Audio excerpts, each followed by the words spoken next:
네. 그래서 제가 그 단톡방에 올려드린 예상 문제는 이제 문제만 있는 것 같아요. 지금 여기 보시면 제가 이제 답도 여기 밑에다가 달아놨어요. 답 이제 정확하게 여기 보시고 잘 적어 가셨다가 나중에 시험 볼 때 활용하시면 될 것 같습니다.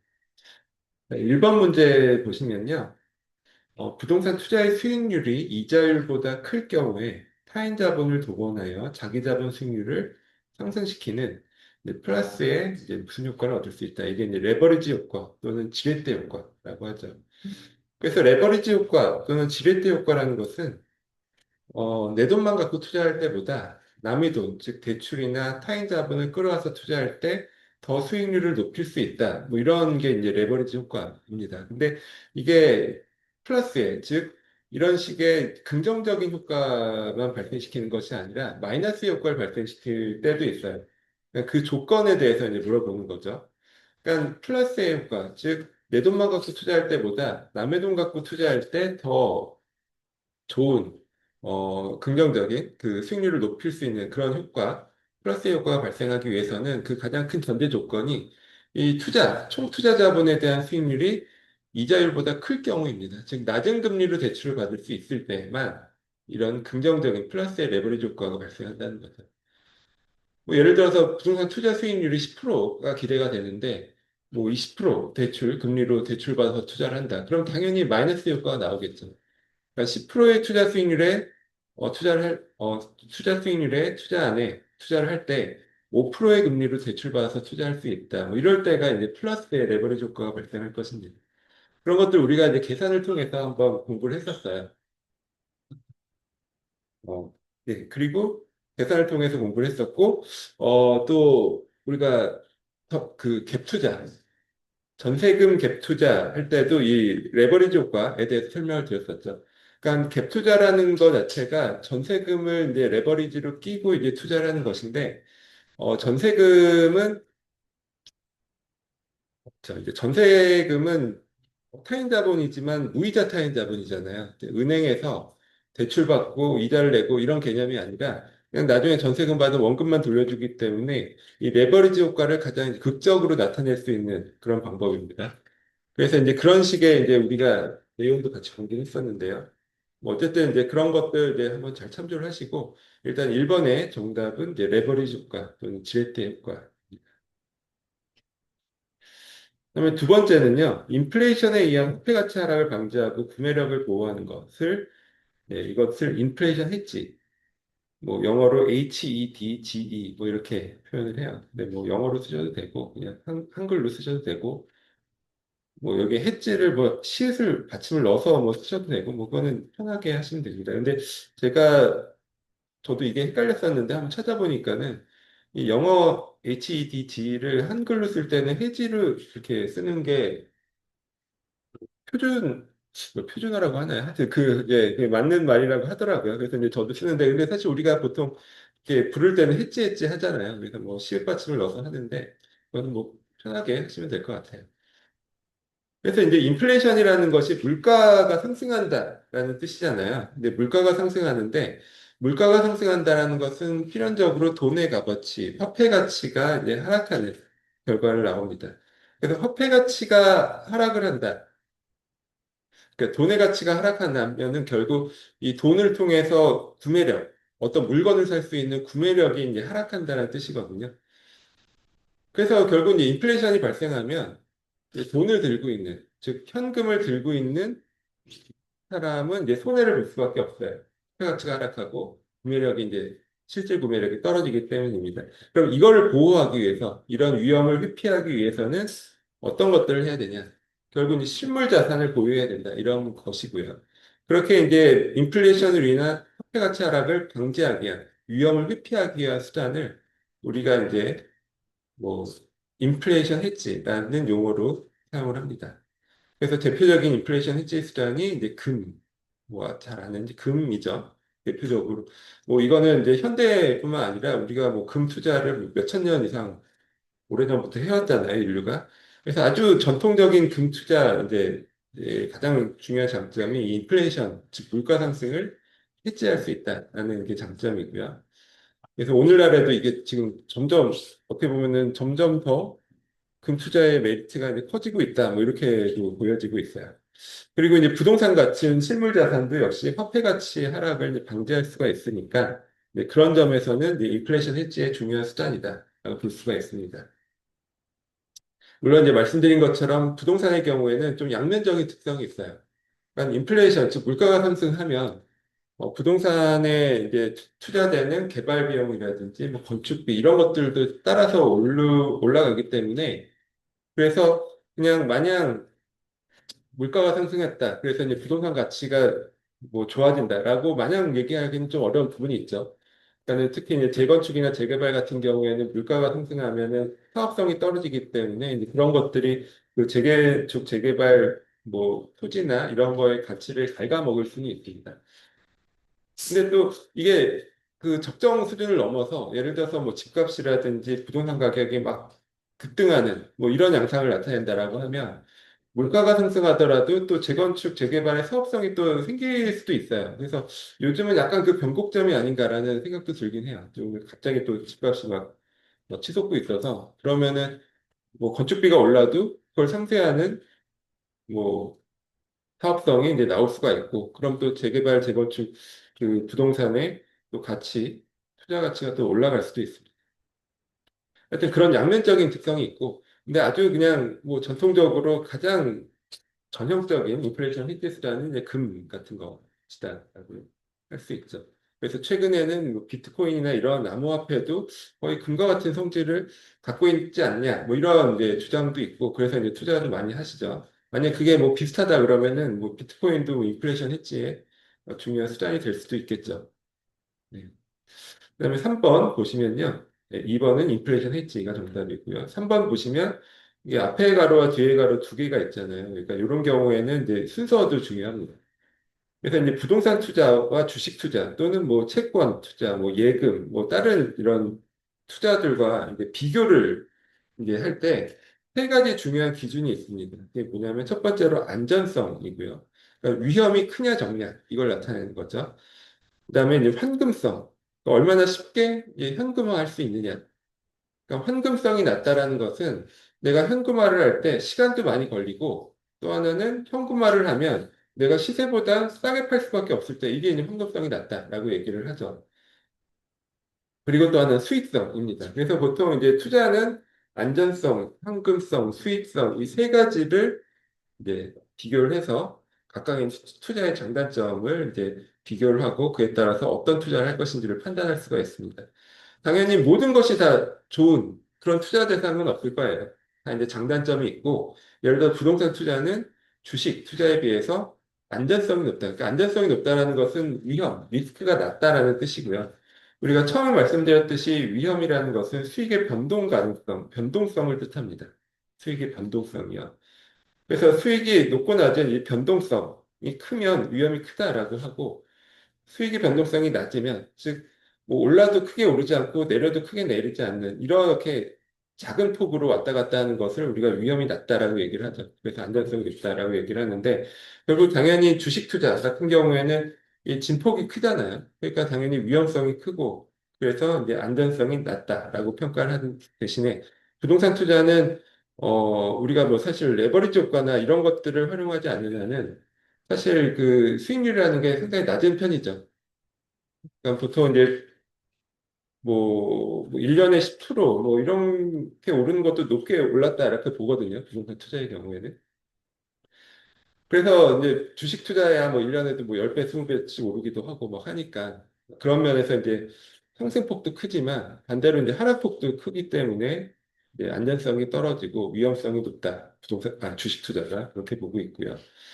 근데 이제 부동산 투자의 경우에도 사실 표면적인 수익률은 꽤뭐 낮은 편이지만 아까 말씀드린 레버리지 효과를 활용하면 수익률을 더 크게 올릴 수가 있어요. 뭐 100%, 200% 수익률도 가능하죠. 그러니까 남의 돈이나 뭐 전세금을 끼고 자기 돈을 적게 들여서 투자를 하면 자기 잡은 수익률을 그만큼 올릴 수가 있습니다. 집값이 약간만 올라도 그런 것들을 우리가 공부를 했었어요. 그런 게 즉 레버리지를 통해서 이제 효과를 얻을 수 있다는 게 이제 부동산 투자의 장점이었습니다. 하여튼 이제 이 첫 번째 가로는 이제 안전성이고요. 그다음에 두 번째 가로는 현금성이죠. 당연히 부동산은 다른 모든 투자 자산에 비해서 현금성이 낮습니다. 그러니까 뭐 주식에 비해서도 현금성이 낮죠. 그러니까 예를 들어서 내가 뭐 삼성전자 뭐 어떤 주식을 갖고 있다라고 하면 내가 이게 돈으로 바꾸고 싶다. 그러면 뭐 당장 뭐 주식 거래를 통해서 지금 현재 시세대로 내가 현금화를 할 수가 있어요. 근데 이제 부동산의 경우에는 그게 어렵다라는 거죠. 그리고 이제 부동산의 경우에도 이 부동산의 유형이나 종류별로 이 황금성이 다 다릅니다. 가장 이제 부동산 쪽에서 이 황금성이 가장 높다라고 평가되는 게 뭐 서울의 뭐 중소형 뭐 아파트 뭐 이런 거 대단지 뭐 대단지의 중소형 아파트 이런 것들이 현금성이 굉장히 높다라고 평가를 하죠. 그러니까 그 얘기는 결국 우리가 이걸 내가 돈으로 현금화하고 싶다라고 하면 얼마든지 쉽게 그리고 특별히 가격을 내리지 않아도 쉽게 이제 돈으로 바꿀 수 있다 이런 뜻이에요. 근데 반면 부동산 중에서도 뭐 지방의 토지라든지 뭐 이렇게 뭐 건물, 뭐 상가 이런 것들은 현금성이 굉장히 낮을 수밖에 없습니다. 내가 팔고 싶어도 쉽게 잘 안 팔리고 근데 팔려고 하면은 상당히 가격을 낮춰서만 팔 수 있는 그런 것들. 그런 것들이 이제 환금성이 낮다라고 얘기를 합니다. 그래서 최근에는 이게 환금성이라는 것도 굉장히 이제 중요하게 보고 있잖아요. 그래서 환금성이 높은 그런 쪽에 이제 부동산 자금이 몰리는 그런 경향이 있습니다. 그래서 뭐 아파트, 그중에서도 뭐 중소형, 뭐 대단지 이런 쪽으로 몰리는 이유도 사실 황금성의 차이 때문이에요. 그래서 요즘은 막 토지라든지 뭐 이런 것들이 이제 뭐 예전에는 이제 부동산 투자에서 굉장히 주목을 많이 받았는데 요즘은 뭐 꼬마 빌딩, 토지 이런 것들보다는 뭐 아파트라든지 이런 쪽으로 돈이 몰려가고 있죠. 그런 것이 이제 황금성에 대한 이제 중요성을 많이 이제 강조하기 때문에 그런 경향이 나타난다는 볼 수가 있고요. 아무튼 3번의 정답은 앞에 가로는 안전성이고요. 뒤에 가로는 이제 환금성입니다. 그다음에 4번 보시면요. 4번이랑 5번은 여기 보면 좀 비슷하잖아요. 문제가. 그래서 거의 그 제가 출제를 해보면 나중에 시험 채점을 해보면 거의 한 세 분 중에 한 분 정도는 이걸 바꿔서 쓰세요. 네, 그렇죠. 이거 그대로 내는데도 바꿔서 써서 틀리시는 경우가 많고, 그리고 아마 본인도 틀리신지를 모르실 거예요. 아마, 네, 모르실 텐데, 이렇게 정확하게, 이 내용을 정확하게 읽고 거기에 맞는 답을 써주시면 될 것 같습니다. 4번 보시면요. 우리가 결국 이제 부동산 투자론이라는 것은 수익과 위험을 비교를 해서 뭐 수익이 더 큰지 아니면 나가는 지출 비용이 더 큰지 이에 따라서 투자를 할 것인지 말 것인지에 대한 의사결정을 하는 그런 방법론을 배우는 과목이잖아요. 그래서 이제 일단 중요한 게 수익이 어떤 것들이 있고 수익이 얼마만큼 발생할 것인지를 먼저 확정하는 것이 중요합니다. 투자에 대한 올바른 의사결정을 하려면요. 근데 이때 수익은 두 가지 종류가 있다라고 했습니다. 첫 번째는 그러니까 매기간 정기적으로 발생하는 수익이에요. 이것을 소득이득, 영어로 인컴 게인이라고 합니다. 매기간 정기적으로. 그러니까는 뭐 10년을 보였다라면 10년 동안 뭐 매년이든 매월이든 따박따박 정기적으로 발생하는 수익을 소득이득, 인컴 게인이라고 하고요. 그래서 부동산의 경우에는 임대료가 여기 해당하겠죠. 임대료. 그리고 또 예를 들어서 주식이다. 그러면은 배당 같은 게 여기 소득이득에 해당하죠. 그리고 채권이다. 그러면 이자. 매월이나 매년 받는 이자가 이 소득이득에 해당합니다. 근데 이 그 비트코인, 뭐 금 이런 것들은 이런 게 없죠. 그러니까 그런 점에서도 이제 투자 대상으로 분류를 할 수가 있어요. 금이라든지 비트코인 이런 것들은 그냥 우리 시세 차익만 있을 뿐이지 그걸 통해서 이렇게 발생하는 소득이득, 현금 흐름이 없는 그런 특징을 갖고 있습니다. 그래서 그 예전에 뭐 워렌 버핏이라고 유명한 분 있잖아요. 그분이 뭐 그분은 당연히 비트코인 같은 거는 투자를 안 하죠. 그분 투자하는 스타일상 그런 건 투자도 안 하는데 금 투자도 하지 않더라고요. 근데 금 투자를 안 하는 이유가 자기는 이제 현금 흐름이 나오는 것만 투자 대상으로 보고 현금 흐름이 나오지 않는 대상들은 투자로 고려하지 않는다라고 얘기를 하시더라고요. 그러니까는 그런 차원이죠. 그러니까는 그렇게 어떤 투자자들 같으면 그러니까는 자본이득 이런 것보다는 오로지 이제 나오는 현금 흐름이나 이런 거를 중점으로 해서 이제 투자를 관점으로 잡고 보시는 하시는 분들도 꽤 있으신 것 같아요. 그래서 이제 뭐 예를 들어서 뭐 투자 대상이 많잖아요. 그래서 뭐 미술품 이런 것도 요즘은 중요한 투자 대상이 있죠.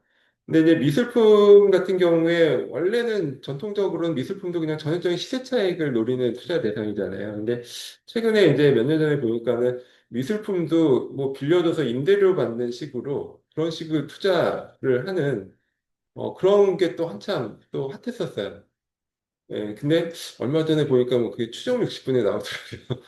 예, 예, 그러니까 약간 폰지 사기 같이 예, 광고도 하고 뭐 그런 뭐 되게 좀 유명한 업체가 있었는데 그걸로 피해 보신 분들이 좀 나오고 해서 그쵸. 사실 저도 그때 생각에 미술품으로 임대 수익을 어떻게 얻을 수 있지라는 생각이 들었는데 조금, 네, 그것도 전형적인, 네, 일반적인 방법은 아니었던 것 같아요. 그래서 뭐 보통 미술품 같은 경우에도 결국 이제 자본 차익, 시세 차익, 자본 이득을 노리는 대표적인 상품이고, 그러니까 금, 비트코인, 미술품 이런 것들이 그렇게 해당되고, 대신에 뭐 주식이나 부동산, 뭐 채권이랑 부동산이 대표적이죠. 채권이랑 부동산이 대표적으로 현금 흐름, 즉 정기적으로 발생하는 소득 이득에 기반한 투자 상품입니다.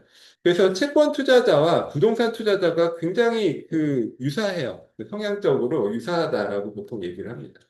그러니까 주식의 경우에 또 배당이라는 수익이 있지만 주식은 사실 뭐 대부분의 투자자분들이 시세 차익을 노리지 뭐 배당을 목적으로 투자하는 경우가 많지는 않잖아요. 물론 이제 가치주라고 해서 아까 워런 버핏이나 이런 분들처럼 그냥 내가 장기 보유하고 배당 소득을 이제 노리겠다 이런 분들도 계시지만 뭐 일반적으로는 이제 배당보다는 시세 차익을 노리기 때문에 주식은 약간 좀 성격이 다른 것 같고 대신에 이제 부동산이나 채권이 가장 이 현금흐름 기반으로 해서 이제 투자를 하는 대상이고요. 그래서 사실 채권이랑 부동산 투자가 가장 뭐 소위 말하는 과학적 투자 방법론에 가장 어, 뭐 맞다라고 보통 얘기를 합니다. 그러니까 이 현금 흐름이 일정하고 일정한 현금 흐름이 발생하고 시세 차익이 예측될 수 있으면 그러면은 우리가 지금 막 복잡하게 뭐 공식 뭐 해가면서 공부를 하잖아요. 이게 맞거든요. 근데 이제 주식 투자의 경우에는 사실 이게 쉽지 않아요. 주식 투자의 경우에는 뭐 배당이 1년 동안 얼마 나올지 뭐 이런 것들을 예측하기가 어렵잖아요. 뭐 시세 차익도 그렇고. 그래서 사실 우리가 공부하고 있는 투자 방법론이 뭐 주식이나 뭐 파생상품 이런 거에도 뭐 적용은 할 수는 있지만 사실 딱 그걸로 딱 맞춰서 우리가 투자를 하기는 어렵고 대신에 채권이나 부동산의 경우에는 지금 우리가 하는 과학적 투자 방법론이 적용되기가 굉장히 좋습니다. 그래서 이쪽에서 오히려 더 이런 식의 과학적 투자라는 거에 대해서 더 많이 관심을 갖고 연구를 많이 이루어지고 있어요. 그리고 말씀드렸듯이 이런 과학적 투자 방법론의 가장 핵심은 이제 금리 예측입니다. 그러니까 어차피 현금 흐름, 뭐 채권이면 이자, 금리에 따른 이자 수입이 정해져 있죠. 그리고 부동산의 경우에도 임대료가 뭐 딱 확정이 돼 있다라고 하지는 어렵지만 어쨌든 뭐 변동성이 작잖아요. 임대료라는 것도. 채권 이자만큼 어떻게 보면 일정 기간 고정이 되어 있는 것이고 그런 상황에서는 이제 금리의 변화가 이 자산의 가치, 채권이나 부동산의 가치에 굉장히 밀접하게 즉각적인 영향을 준다라고도 말씀을 드렸어요. 그다음에 이제 5번 보시면 요거는 다른 4번과 다른 게 4번은 소득 이득이고 5번은 부동산 투자로 인한 수익 중 투자 기간 말에 처분을 통해 발생하는 수익.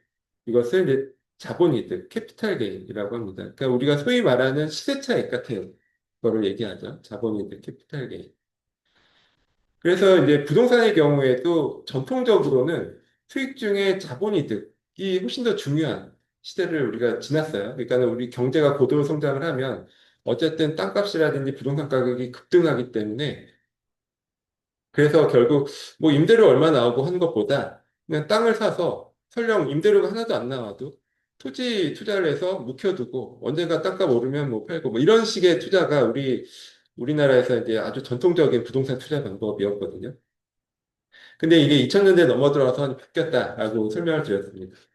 즉, 이 자본이득에 대한 기대가 사실 점점 떨어질 수밖에 없어요. 왜냐하면 경제가 성장률이 예전에 뭐 10%, 20%씩 막 성장하던 게 지금 뭐 1%대에서 0%대까지 가는데 사실 투자의 자본이득 상승률이 그 정도로 나올 수가 없거든요. 그러니까 결국 이제 지금은 포커스가 이 소득이 인컴 게인 쪽으로 옮겨가는 추세가 맞습니다. 그래서 뭐 최근에 이제 수익형 부동산에 대한 관심이나 뭐 이런 것들이 한참 뭐 막 이렇게 했었던 게 결국 이 투자에 있어서 소득이 되게 중요하고 현금 흐름이 중요하다라는 식으로 이제 포커스가 맞춰지면서 이쪽 수익형 부동산이 이런 쪽에 한참 막 그 투자 붐이 일었었죠. 물론 이제 그것도 지금 약간 좀 지나서 다시 뭐 아파트 위주로 가고 이게 자꾸 왔다 갔다 하는 것 같아요. 어쨌든 이제 그런 이 수익의 특성, 어느 쪽에 포커스를 맞추냐에 따라서 부동산 중에서도 뭐 소득 이득, 즉 현금 흐름에 맞추는 투자 대상이 있고 자본 이득, 캐피털 게인에 맞추는 투자 대상이 있고 이렇게 구분이 됩니다.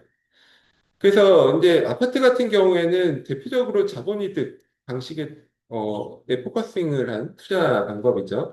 우리가 뭐 임대료는 사실 그 아파트의 가격에 비해서 받는 임대료는 상당히 낮잖아요. 수익률이 굉장히 낮을 수밖에 없는 것인데, 그래서 이제 결국 시세 차익 목적으로 하는 것이고, 반면 이제 소득이득, 인컴 게인, 현금 흐름을 위주로 하는 뭐 부동산 투자 방식이라면 뭐 예전에 뭐 오피스텔이라든지 뭐 상가라든지 뭐 지산 뭐 이런 것들이 다 이쪽 포커싱을 맞춘 거죠. 근데 이제 이게 하나같이 요즘에 힘들죠. 지금 그래서 이것도 이제 왔다 갔다 하는 것 같아요. 어느 때는 뭐 이런 쪽에 붐이 일다가 어떨 때는 또 아파트나 자본이득 쪽으로 넘어가고. 근데 최근에는 좀 제일 그 부동산 쪽에서 이제 관심을 많이 이제 받는 분야가 그러니까 주택 주거인데 이제 아파트는 어차피 이제 월세 기반이나 임대료 기반의 상품은 아니지만 아파트 이외의 주거 상품들 중에는 지금 월세가 굉장히 많이 오르고 있거든요.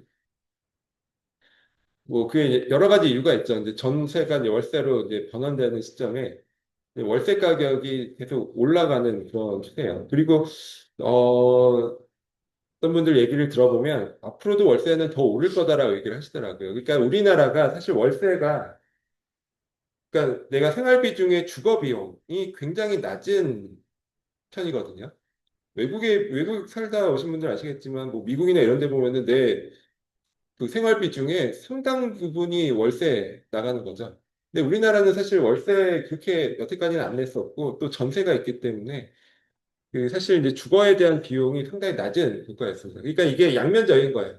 집값은 높은데 주거에 대한 내가 그 삶에 있어서 주거 생활비는 낮은 이런 구조로 되어 있었던 거죠. 이게 사실 집값도 낮으면서 월세라든지 이런 주거 생활비도 같이 낮다. 이러면은 물론 가장 좋겠지만 제가 어느 나라를 가도 그런 경우는 없는 것 같아요. 그러니까 이게 양자 택일적인 그런 뭐 경제 구조상 그런 특색이 있는 것 같은데 결국 이제 그런 측면에서 우리나라도 뭐 아파트는 가격이 뛰고 있지만 아파트 이외의 주거 형태들은 가격이 떨어지고 있잖아요. 근데 월세는 오르고 있어요. 그럼 이 얘기는 수익률이 굉장히 좋아지고 있다는 얘기입니다. 그러니까 제가 봐도 최근에 뭐 수익률이 5% 6%막 이렇게 올라가더라고요. 이거 상당히 높은 수익률이거든요. 지금 현재 우리나라 사회에서. 그래서 지금은 이제 이런 주택 임대 사업 쪽으로 대규모 자본들이 막 들어가려고 준비를 하고 있어요. 그래서 외국계에서도 한국 들어와서 주택 임대 사업하려고 준비하는 회사들이 꽤 있거든요. 그러니까 아마 이제 그런 회사들은 물론 이제 나중에 자본이득도 기대를 하겠지만 이 현금 흐름을 통해서 이제 투자 수익률을 이제 확보하고 그걸 통해서 이제 글로벌하게 이제 주택임대 사업을 하니까 규모의 경제도 이제 거둘 수 있고 뭐 이런 측면에서 이제 투자에 관심을 많이 갖는 것 같아요.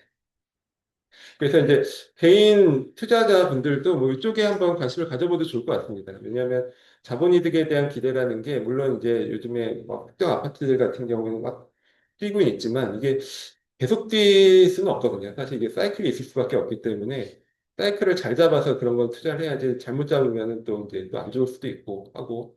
근데 이제 안정적인 현금 흐름이라는 게 굉장히 이제 중요한 시대로 이제 바뀌어가고 있습니다.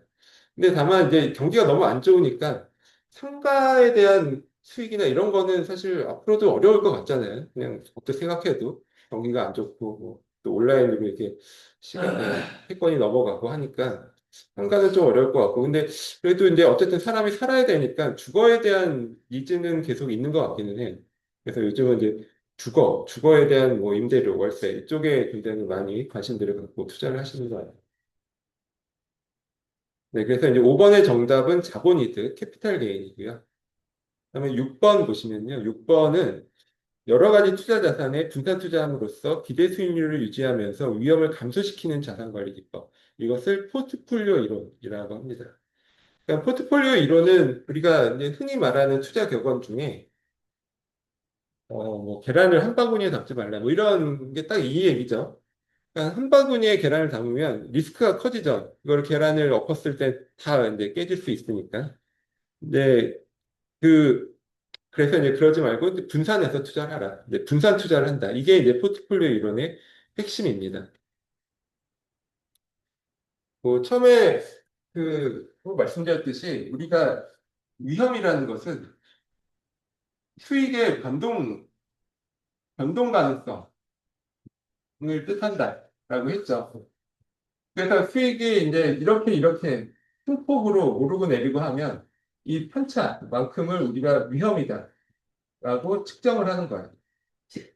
그럼 이런 것보다는 이런 거, 이렇게 수익의 편차가 낮은 이런 게 이제 위험이 낮다라고 표현을 하는 거죠. 그렇죠? 그래서 이런 위험은 뭐로 측정한다고 했죠? 우리가 수학적으로 이제 분산이나 표준 편차 이런 걸 통해서 위험의 크기를 측정할 수 있다. 수학적으로 측정할 수 있다라고 했어요.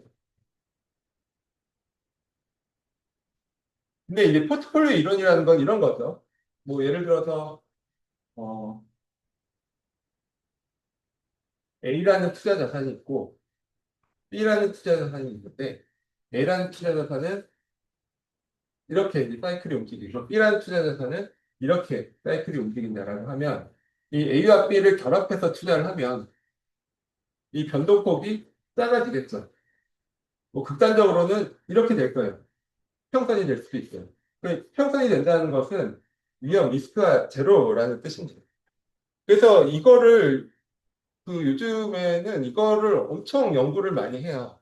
우리 전 세계적으로 뭐 투자하는 뭐 큰 회사들 있잖아요. 이제 그런데 보면은 이 수학이나 통계학 하신 분들 이렇게 뽑아갖고 어떻게 하면은 이 위험을 0으로 만들 수 있을까? 0에 가깝게 만들 수 있을까? 뭐 이런 거 막 연구하고 하시거든요.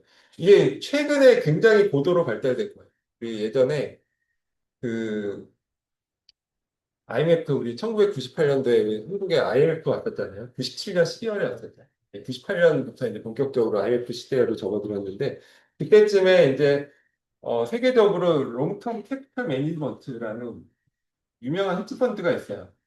그러니까 롱텀 캐피탈 매니지먼트라는 이 회사가 그 당시에 망했거든요. 이 투자하다가. 근데 이제 이때 이 롱텀 캐피탈 매니지먼트 이 회사의 그 설립자들이 누구였냐면 노벨 경제학상 받으신 분들이 설립을 한 거예요.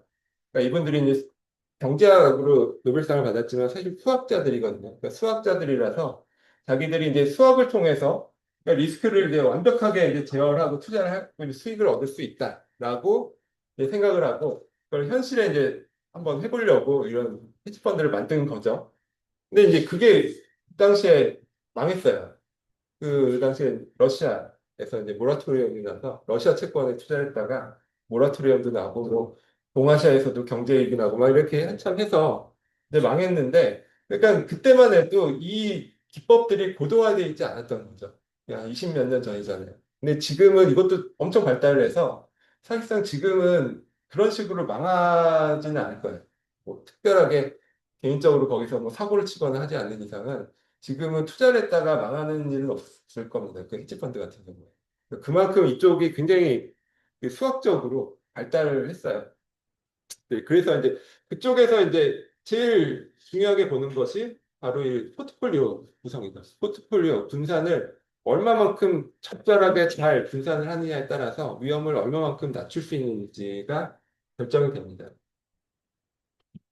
그래서 포트폴리오 이론은 우리가 투자론 할 때는 굉장히 중요한 것인데 우리가 뭐 부동산 투자론 지금 공부할 때 뭐 포트폴리오 이론 뭐 이런 것까지 뭐 자세하게 알 수는 뭐 좀 과하잖아요. 그래서 저희가 이제 나중에 볼 때는 좀 기본적인 기초적인 개념 정도 위주로만 설명을 드리고 서로 설명을 드리고 넘어가도록 하겠습니다.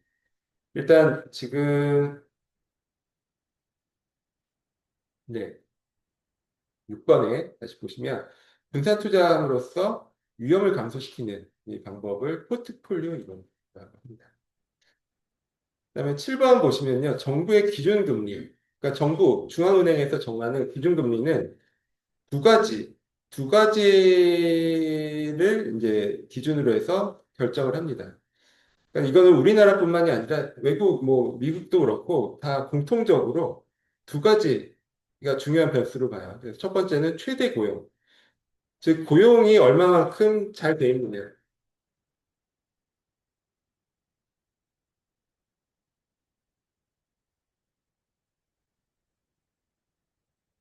그러니까 이걸 최대 고용을 나타내는 지표가 이제 실업률이죠. 실업률. 그러니까 실업률이 발표되면 다음에 중앙은행에서 금리를 높일 것인지 낮출 것인지를 예측할 수가 있어요. 그럼 만약에 실업률이 높게 나왔다라고 하면 금리를 어느 쪽으로 움직일 것이라고 예측을 할 수가 있을까요? 실업률이 높게 나왔다는 거는 고용이 지금 잘 안 되고 경제가 지금 약간 침체에 빠진다는 얘기잖아요. 그러면 금리를 높여야 되나요? 낮춰야 되겠죠? 예. 그러니까 중앙은행에서 정책 금리를 이제 낮출 가능성이 높다. 꼭 낮추는 건 아니죠. 그것도 중앙은행에서 여러 가지 고려를 하니까. 근데 실업률이 높게 나오면 정책 금리를 낮출 가능성이 있다라고 사람들이 시장에서 예측을 합니다. 그래서 재밌는 게 만약에 미국에서 뭐 실업률 지표가 발표가 됐어요. 근데 실업률이 막 높게 나왔어요. 그럼 뭐 경기가 안 좋다는 얘기잖아요.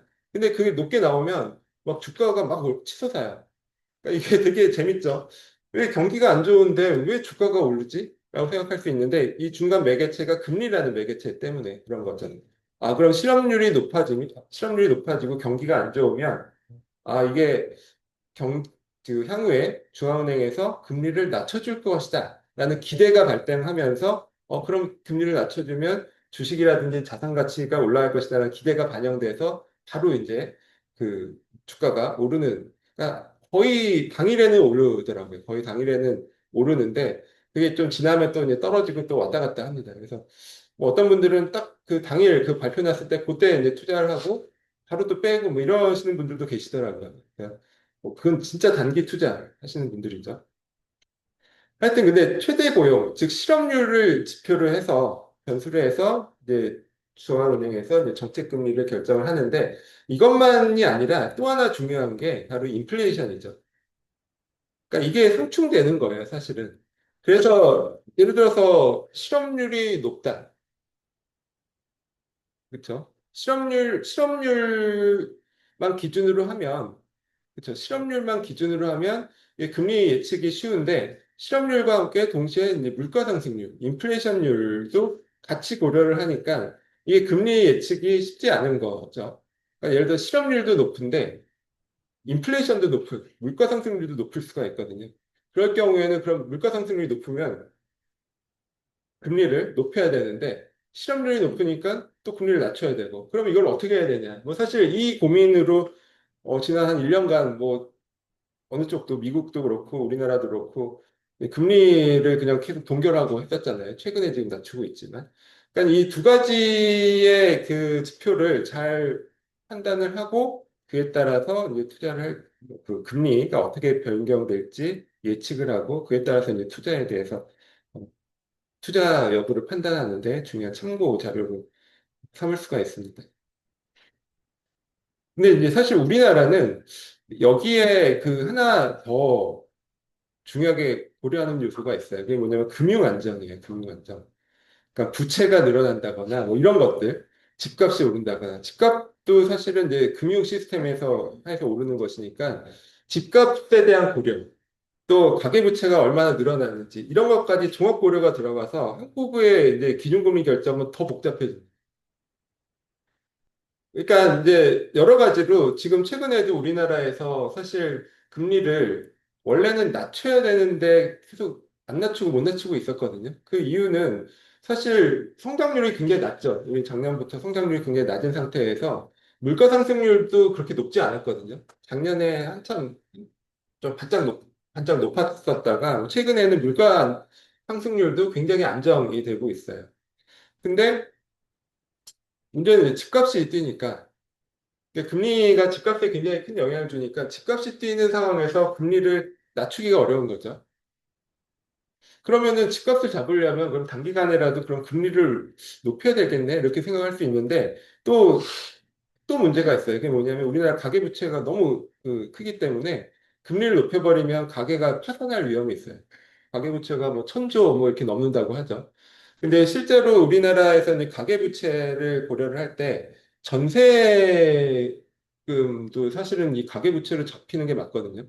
근데 전세는 외국에서는 없는 우리나라에 이제 고유한 그런 제도잖아요. 그래서 이런 전세금을 원래 이 가계부채 계산을 할 때 전세금 같은 건 애초에 그 생각을 못 했기 때문에 그런 거를 이제 카운팅을 안 해요.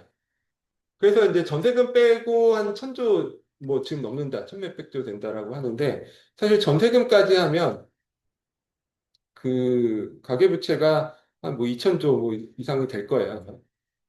그러면은 이제 여러 가지 고민이 있는 거죠. 그러니까는 정부 입장에서도 금리 집값이 오르는 게 안 좋은데 또 한편으로는 집값이 떨어져도 안 돼요.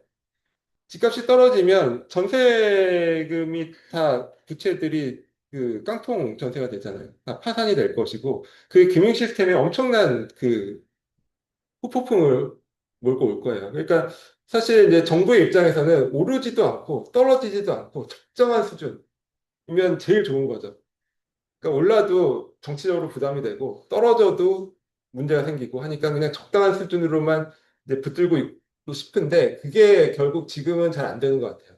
그러니까 적정한 수준으로만 유지를 하려다 보니까 사실 생각보다 강한 조치들이 안 나오거든요. 뭐 일본에도 뭐 대책 뭐 발표한다고 했지만 사실 뭐 그런 규제 지역 확대하는 이런 정도에 그치잖아요. 사실 그 정도로는 안 될 거다라고 뭐 누구나 거의 예상을 하는데 뭐 그 정도 했다는 거는 결국 이게 집값이 떨어지는 것도 이제 부담된다라는 거죠. 오르는 것도 부담되고 떨어지는 것도 부담되고 그럼 이걸 어떻게 할 것이냐. 이건 사실 굉장히 어려운 문제입니다.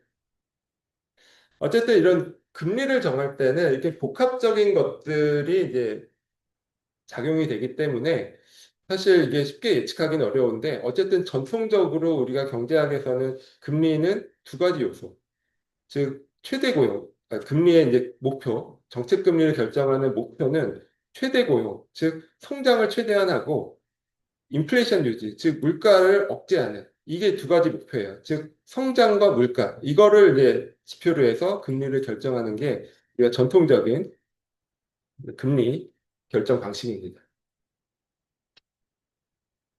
근데 이제 재밌는 게요. 지금 인플레이션 결국 이제 물가가 일단 물가가 어느 정도냐에 따라서 이제 금리 방향이 결정이 되잖아요. 근데 예전에는 아주 예전에는 물가라는 게 자산의 가격과 우리가 쓰는 생필품, 생활 물가를 합한 개념이었어요. 그러니까 예를 들어서 생필품 물가는 안 올라도 뭐 예를 들어서 자산 가격이 올랐다. 이러면 물가가 높아졌다라고 보고 그럼 물가를 잡아야 된다. 이런 그래서 이제 금리를 높여야 된다. 이런 이제 정부에서 그런 생각을 했었거든요. 그리고 예전에는 생필품의 물가와 자산의 가격이 크게 또 따로 놀지도 않았어요. 그러니까 자산 가격이 오르면 생필품 물가도 높아지고 자산 가격이 내리면 생필품 물가도 같이 낮아지는 이런 이제 쉽게 말하면 커플링의 시대를 우리가 수십 년간 살아왔는데 최근에 2000년대 중반부터 이게 떨어지기 시작했어요. 되게 피부에 많이 느끼실 거예요. 그러니까는 돈을 많이 풀잖아요. 돈을 많이 푸는데 그래서 자산 가격이 많이 올라요. 지금 뭐 유례 없이 막 자산 가격이 오르고 있고 뭐 10년 전에도 막 돈 풀고 막 해서 막 이렇게 오르고 했었잖아요. 근데 재밌는 게 생각보다 생필품의 물가가 오르지 않습니다.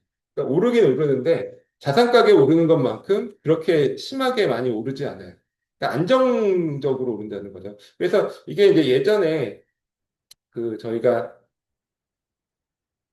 그 벤 버냉키라는 분 아세요? 벤 버냉키라고 미국 연방준비제도 이사회 의장이셨거든요. 그분이 이제 2008년에 저거 할 때, 서프라임 모기지 사태 있을 때, 딱 그때, 연방준비제도 이사회 의장을 하셨어요. 그러니까는 돈을 얼마나 풀지, 뭐 금리를 얼마나 올리고 내릴지 하는 그 결정권을 갖는 자리잖아요. 네, 근데 그분이 원래 경제학자인데, 원래 경제학으로 뭘 전공했냐면은 공황.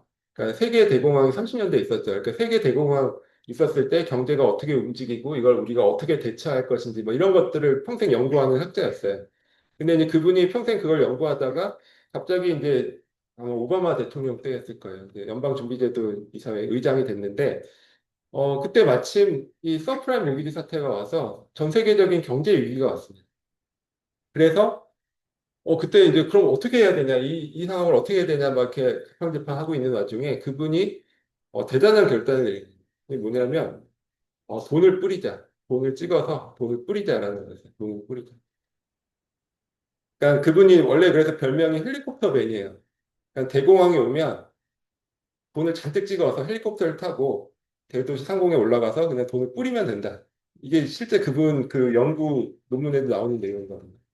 그러니까 그 정도로 이거에 대한 강한 그 자기 확신이 있었는데 그걸 이제 연구실에서 이론으로만 하다가 그걸 실제로 한번 해볼 수 있는 그 자리에 올라간 거잖아요. 그래서 이분이 실제로 그렇게 돈을 찍어냅니다. 정말 무지막지하게 돈을 찍어내죠. 근데 사실 그때만 해도 우리가 이제 우려가 있었어요. 그게 뭐냐면 돈을 찍으면 반드시 물가가 치솟는다. 우리 예전에 뭐 독일에서 뭐 1차 세계대전에서 지잖아요, 독일이. 그래서 이제 베르사유 조약을 통해서 독일이 엄청난 그 전쟁 배상금을 내게 됐습니다. 근데 그때 당시에 독일이 돈이 없으니까 마르크화를 엄청나게 찍어서 배상금을 갚았어요.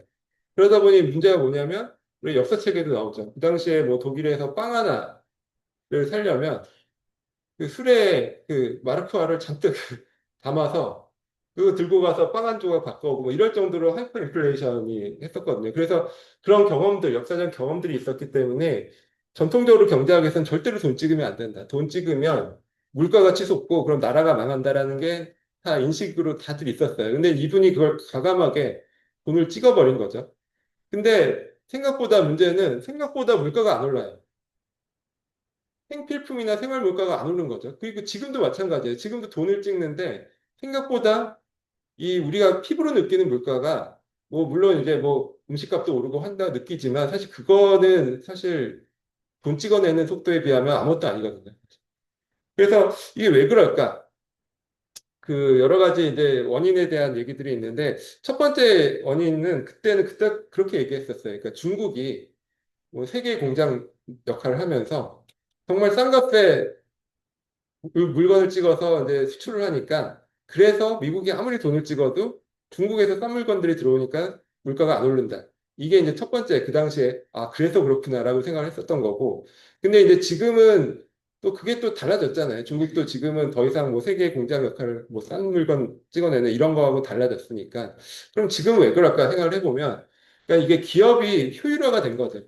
기업 시스템이 효율화가 되면서 비용을 낮추고 하는 게 지금 가능해진 거예요. 그러니까 결국 이제 물가가 돈 찍어내는 만큼 안 오릅니다.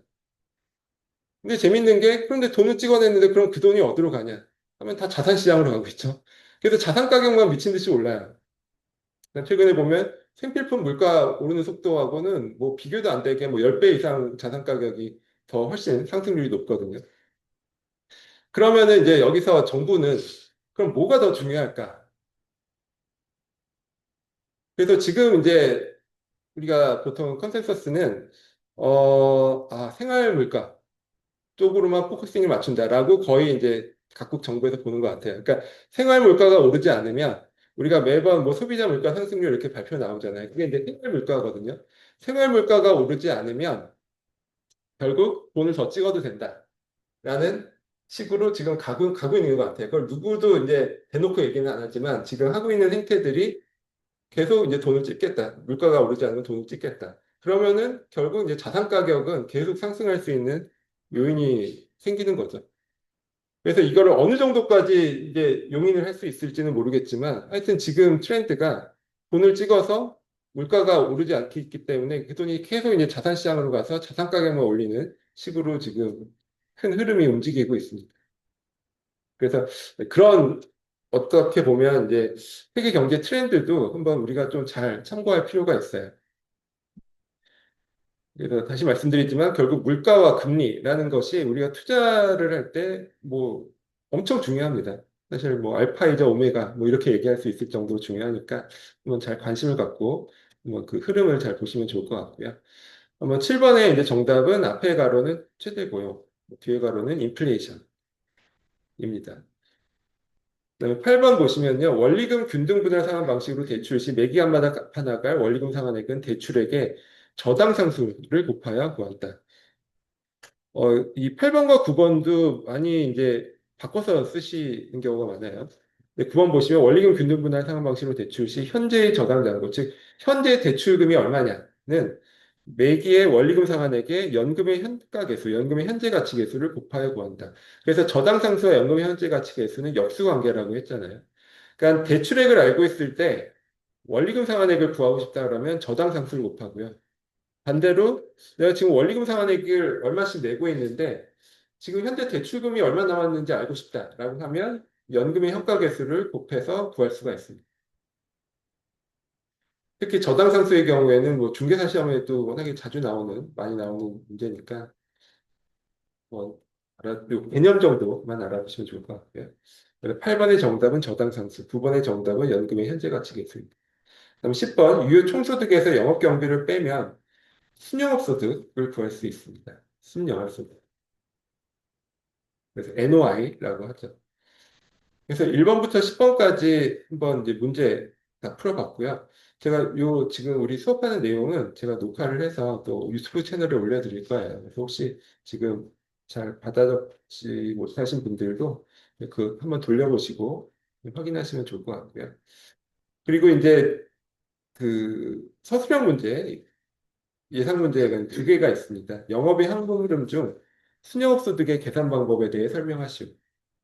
아까 말씀드린 순영업소득은 뭐 유효총소득, 그러니까 가능총소득부터 시작을 하잖아요. 가능총소득에서 뭐 공실이나 이런 걸 빼면 유효총소득을 구하고 유효총소득에서 뭘 빼야죠? 영업경비. 영업경비라는 걸 빼면 순영업소득을 구할 수가 있습니다. 그래서 영업경비에는 뭐 어떤 것들은 들어가고 어떤 것들은 안 들어가고 뭐 예를 들어 재산세 이런 것들은 영업경비에 포함이 되죠. 근데 반면 뭐 영업소득세라든지 또 뭐 취득세 이런 것들은 영업경비에 포함이 되지 않아요. 그리고 감가상각비 이런 것들은 영업경비에 포함되지 않는다라고 했어요. 그러니까 감가상각비는 실제로 내호주머니에서 나가는 게 아니잖아요. 그러니까 우리가 현금으로 계산할 때는 감가상각비 같은 거는 영업경비에 포함되지 않고 대신에 나중에 세금 계산할 때, 영업소득세 계산할 때는 감가상각비를 경비 처리를 해서 그러니까 경비 처리를 한다는 건 그만큼 소득을 낮춰주고 세금도 낮춰준다는 효과가 있죠. 그런 것들. 우리가 공부를 했고 그리고 뭐 순영업소득에서 더 나아가서 뭐 원리금 상환액을 빼면 세전 현금 흐름이고 거기서 세금 빼면 세후 현금 흐름이고 이런 것까지 우리가 공부를 했잖아요. 근데 여기는 이제 문제가 어쨌든 뭐 그렇게 좀 너무 길어져서 그냥 여기 앞에서 끄는 거예요. 그러니까 순영업소득의 계산 방법까지만 이제 써주시면 될 것 같아요. 그래서 영업경비에 어떤 것들이 들어가고 뭐 이런 내용들 있잖아요. 그리고 이제 그 다음에 부동산 투자의 장점에 대해 설명하시고 이것도 저희 책에 있고 저희가 같이 공부를 했습니다. 그래서 뭐 그런 정도 저희 그 앞에서 우리가 같이 다뤘었던 내용도 유튜브 채널에 다 올라가 있거든요. 올라가 있으니까 뭐 한번 참고하셔서 뭐 미리 그 답안을 뭐 두 개 다 답안을 작성해서 오셔서 보고 쓰셔도 되고 아니면 뭐 오셔서 그냥 찾아가면서 쓰셔도 되고 편하신 대로 하시면 될 것 같고요. 네, 이렇게 두 문제 중에 한 문제 맞출제가 됩니다.